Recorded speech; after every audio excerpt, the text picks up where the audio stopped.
খুলনায় ইমাম পরিষদ খালিশপুর থানা শাখার উদ্যোগে অ্যাডভোকেট সাইফুল ইসলাম আলিফের হত্যাকারীদের শাস্তির দাবিতে প্রতিবাদ সমাবেশ ও মিছিল বের হয়।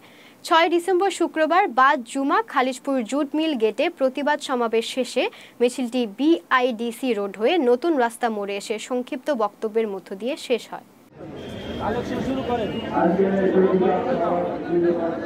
এ সময় বক্তারা বলেন, দ্রুত সময়ের মধ্যে অ্যাডভোকেট সাইফুল ইসলাম আলিফের হত্যাকারীদের আইনের আওতায় এনে সর্বোচ্চ শাস্তি নিশ্চিত করা না হলে দুর্বার আন্দোলন গড়ে তোলা হবে।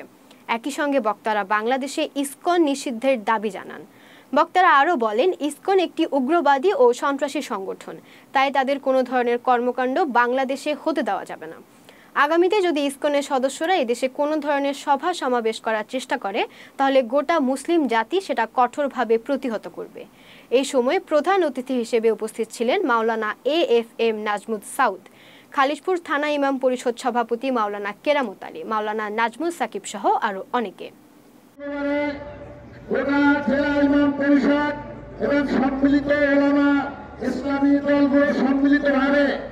একটা প্রোগ্রাম করেছে খুলনা মহানগরীতে ডাকবাংলা চত্বরে।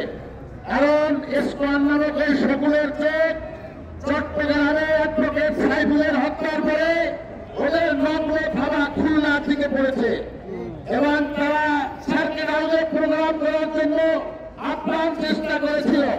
আমরা সেটা বাধা দেওয়ার জন্য গত শুক্রবারে সফল প্রোগ্রাম করেছি। এরপরে সকলের চোখ গেছে খালিশপুরের দিকে। খালিশপুরে 4-5টা মাঠ আছে, এখানে জোর করে তারা প্রোগ্রাম করবে। আমরাও সিদ্ধান্ত নিয়েছি ইমাম হুসাইন রাদিয়াল্লাহু তাআলা আমরা দিনের রাতে অবস্থান করতে হলে সমস্ত ইসলামী দল দরকার হলে রাস্তায় দাঁড়িয়ে পাহারা দেব। ওই সকলকে তিনটা। একটা হলো ইউনুস সরকার রংপুরে একটা বিমানবন্দর সংস্কার করতেছে ভারতের সীমান্তের পাশে। এইটা দেখে মোদির মাথা খারাপ হয়েছে। 2 নম্বর হলো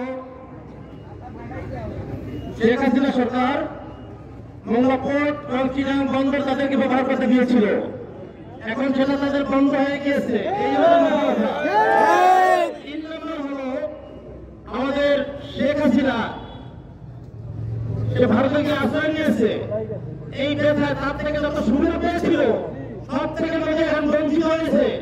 সেই ব্যথায় ইসকনরা একটা অসুবিধা সৃষ্টি করে, একটা বাহানা সৃষ্টি করে হাসিনাকে কিভাবে দেশে পাঠাবে সেই চক্রান্ত চলছে। এই ইসকন এখানে নামমাত্র, এটাকে সাজানো হয়েছে। এই জন্য মোদির মাথা খারাপ হয়েছে, কিভাবে হাসিনাকে দেশে পাঠাইবে। সম্মানিত হাজিরিন, এই ইসকন নামক যে একটা বাহানা, এরা যে একজন আইনজীবীকে হত্যা করছে এর কোন নাম গন্ধ ভারতের কোন মিডিয়া নাই, অথচ ইসকনের একজন সদস্যকে গ্রেফতার করছে তাই না তাদের কাছাকাছি। বাংলাদেশে কোনো একটা মন্দির ভাঙা হয় নাই, একটা হিন্দুকে জবাই করা হয় নাই, অথচ মিথ্যা তথ্য দিচ্ছে বাংলাদেশে হিন্দুদেরকে ক্রমে হত্যা করা হয়েছে। একের পর এক মিথ্যা তথ্য দিয়ে বাংলাদেশকে একটা টার্গেটে ফেলানোর জন্য, বেকারে ফেলানোর জন্য, খুলনা অঞ্চল এবং চিটাগাং অঞ্চল দখল করার জন্য একটা বাহানা তারা করতেছে। আমাদের একটা প্রচলিত ভাষায় বলা হয়, সুখে থাকতে ভূতে ভাই, দুধ বেশা মদ খায়। সম্মানিত উপস্থিতি, 1000 বছরের সাম্প্রদায়িক সম্প্রীতির বাংলাদেশ বিনষ্ট করার জন্য একের পর এক ষড়যন্ত্র শুরু করেছেন। আমি আপনাদের জ্ঞাতার্থে বলছি, 1971 সালে আমরা যখন যুদ্ধ করেছিলাম মুসলিম হিন্দু খ্রিস্টান ঐক্য পরিষদে একসঙ্গে। এরপরে আরেকটি ষড়যন্ত্র হিসাবে তারা হিন্দু খ্রিস্টান ঐক্য পরিষদ গঠন করেছে, ষড়যন্ত্রের একটি অংশ হিসাবে। সম্মানিত উপস্থিতি, 1992 সালে 6 ডিসেম্বর, আজকে 6 তারিখ রবিবার ছিল দিনটি।